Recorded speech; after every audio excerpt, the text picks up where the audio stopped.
Assalamualaikum warahmatullahi wabarakatuh. Alhamdulillahilladzi hadana li hada wa ma kunna linahtadiya laula an hadanallah.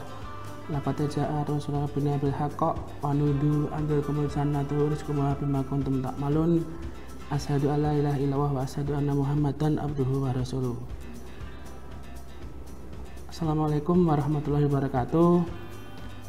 Sebelum kita mulai pembahasan materi Matsama, MPLS, MTS, MA, SMK, Al-Mujadadiyah tentang wawasan wisata Mandala, kita ucapkan syukur dulu kepada Allah Subhanahu wa Ta'ala atas nikmat dari Allah, pemberian dari Allah. Kita ucapkan syukur, alhamdulillahirabbil alamin. Kemudian kita ucapkan syukur kepada perantara agama yang telah memberikan Islam kepada kita di Indonesia dengan ucapan syukur, alhamdulillah jazahumullahu khairan. Kemudian kita ucapkan syukur kepada para peserta Matsama, MPLS, MTS, MA, SMK, Al-Mujadadiyah yang telah mengikuti Matsama secara online. Semoga diberikan kesehatan, semoga diberikan kewarasan tanpa ada kendala satu apapun. Atas kelonggaran waktunya saya ucapkan syukur, alhamdulillah jazakumullahu khairan. Kemudian sebelum kita mulai, kita niatkan dulu bahwa materi ini sangat penting. Karena kenapa? Wawasan wisata Mandala bagi santri baru yang akan bermukim di madrasah.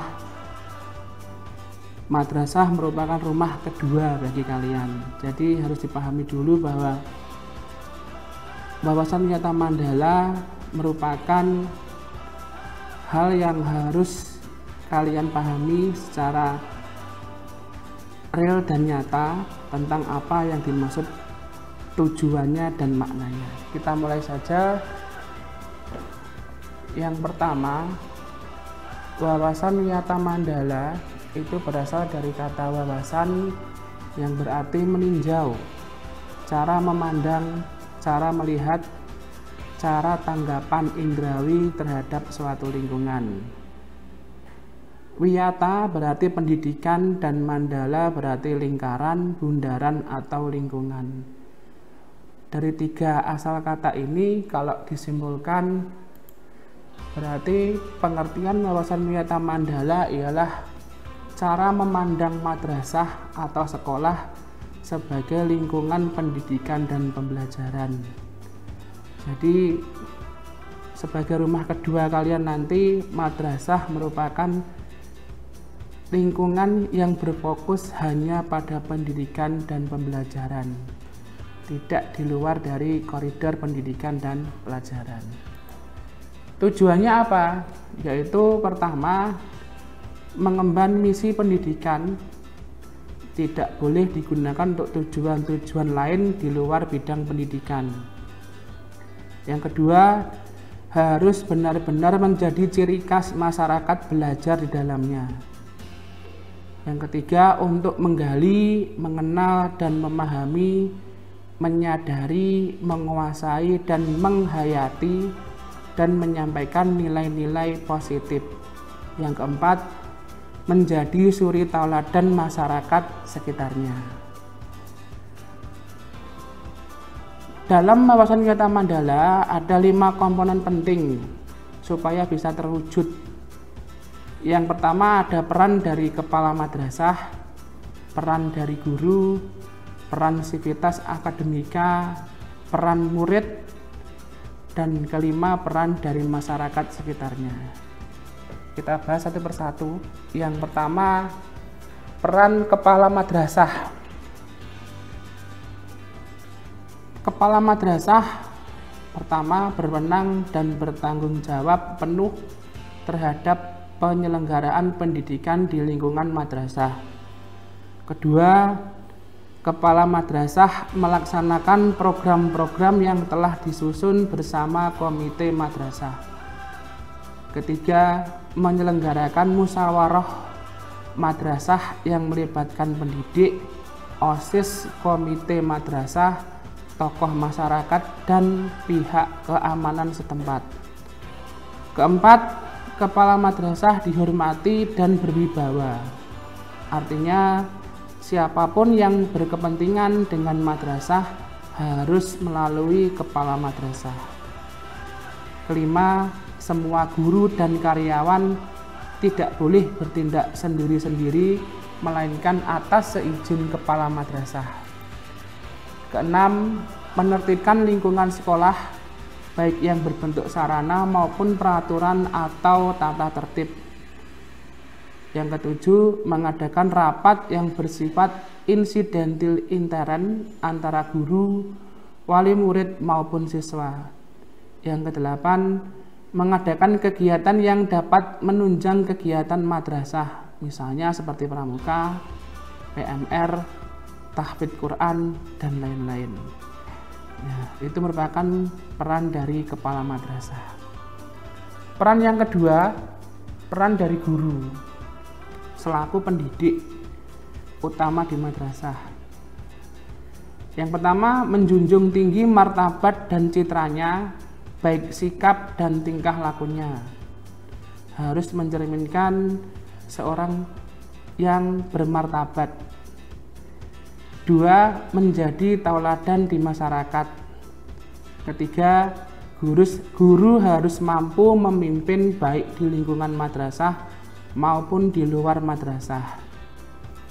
Keempat, digugu dan ditiru, dipercaya oleh diri sendiri dan warga madrasah. Peran yang ketiga yaitu peran dari sivitas akademika. Yang dimaksud sivitas akademika itu ialah staf atau pendukung dari peran guru, peran kepala madrasah, dan lain-lain. Kita mulai yang pertama, tata usaha. Mendukung kepentingan administrasi dalam rangka proses belajar mengajar di madrasah. Yang kedua, perangkat madrasah yang lain seperti pegawai, keamanan, tukang kebun, ya ini bagian dari sivitas akademika, harus melaksanakan hak dan kewajibannya sesuai bidang tugas masing-masing.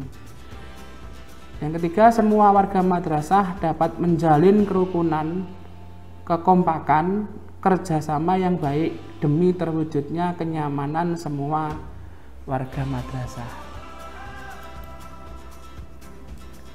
Yang keempat, peran murid. Ya, ini merupakan peran kalian nanti sebagai santri yang memasuki lingkungan madrasah. Apa saja yang harus kalian lakukan, yang harus kalian perankan sebagai murid. Yang pertama, mentaati peraturan tata tertib yang berlaku di madrasah tanpa kecuali. Ini sifatnya wajib. Yang kedua, hormat dan sopan santun kepada guru dan warga madrasah yang lain. Yang ketiga, saling menghormati, menghargai sesama teman. Yang keempat, belajar dan tekun. Yang kelima, menyelesaikan tugas yang diberikan oleh guru. Berikutnya, menjaga nama baik keluarga dan sekolah dimanapun berada. Menjaga nama baik keluarga dan sekolah dimanapun berada ini berlaku sewaktu kalian di rumah dan di madrasah, dan setelah lulus dari madrasah. Ini wajib kalian jaga betul-betul. Jangan sampai kalian membuat jelek atau mencemarkan nama baik keluarga dan umumnya atau sekolah pada khususnya. Berikutnya, menjaga dan memelihara fasilitas belajar dan mengajar. Harus mempunyai sifat handar beni, bahwa semua fasilitas belajar dan mengajar yang ada di lingkungan madrasah itu milik bersama.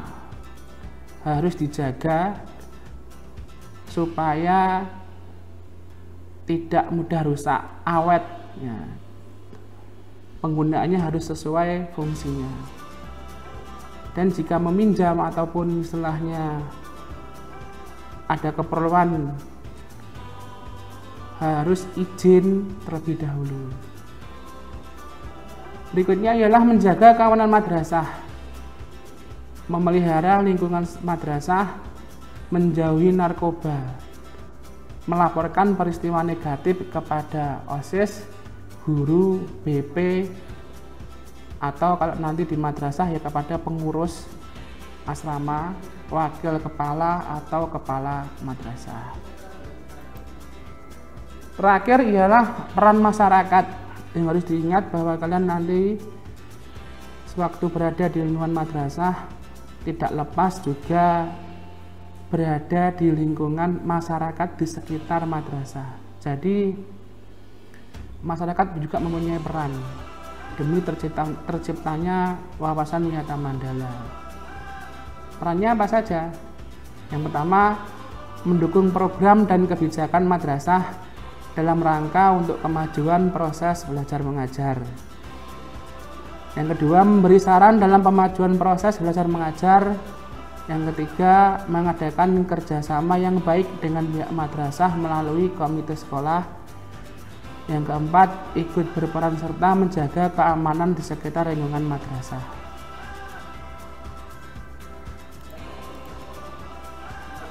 Semuanya tadi terwujud atau bisa diringkas dalam program 10K. 10K ini bisa dilakukan di madrasah. Jika kesemuanya ini dilakukan sesuai dengan porsinya, maka akan tercipta kawasan yang dikatakan nyaman untuk belajar, bisa digunakan untuk proses pendidikan, sehingga terpenuhilah wawasan Wiyata Mandala. Apa saja 10K itu? Yang pertama ialah keamanan, kekeluargaan, kedisiplinan, kerindangan, kebersihan, keindahan, kelestarian, ketertiban, kesehatan, dan keteladanan.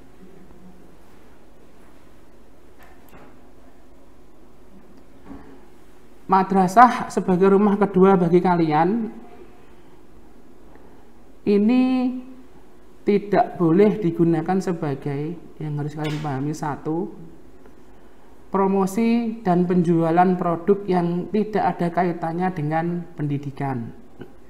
Kedua, tempat penyebaran aliran sesat, ujaran kebencian, intoleransi, dan radikalisme. Yang ketiga, propaganda politik atau tempat berkampanye.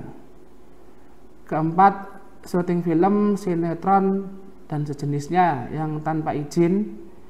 Kelima, kegiatan yang dapat menimbulkan kerusuhan, perselisihan, sehingga suasana madrasah menjadi tidak kondusif.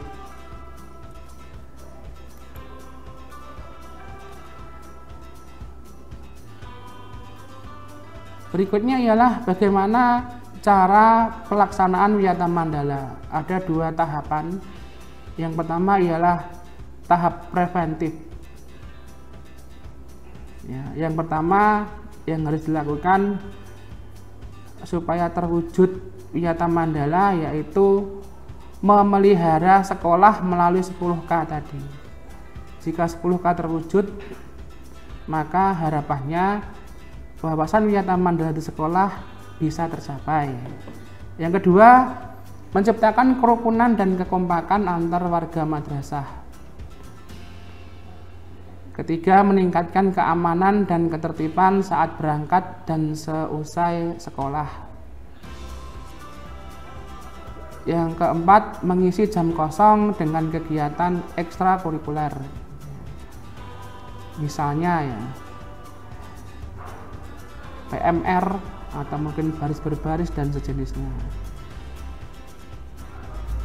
Kelima, membentuk jaring pengawasan. Keenam, menghilangkan bentuk perundungan. Perundungan maksudnya ialah Kalau bahasa dulunya yaitu perpeloncoan ya, tapi pembulian, perundungan ini tidak boleh dilakukan di madrasah, baik antar senior ke juniornya. Tahap berikutnya tahap represif. Maksudnya ialah hal-hal yang harus dilakukan mendamaikan pihak yang terlibat perselisihan. Ini juga terjadi mungkin pertengkaran baik antar siswa atau antar pengurus ya, yang bisa memicu ketidakharmonisan, harus ada pihak yang mendamaikan. Menetralisir isu negatif yang berkembang. Yang ketiga, berkoordinasi dengan pihak keamanan jika terjadi tindakan kriminal di madrasah. Yang keempat, penyelesaian kasus secara hukum terhadap kasus yang melibatkan pihak luar madrasah. Berikutnya, mengadakan bimbingan dan penyuluhan dan memberikan sanksi sesuai tata tertib yang berlaku. Demikian itu wawasan Wiyata Mandala. Jika ada kekurangan, mohon maaf yang sebesar-besarnya. Akhir kata, Assalamualaikum warahmatullahi wabarakatuh.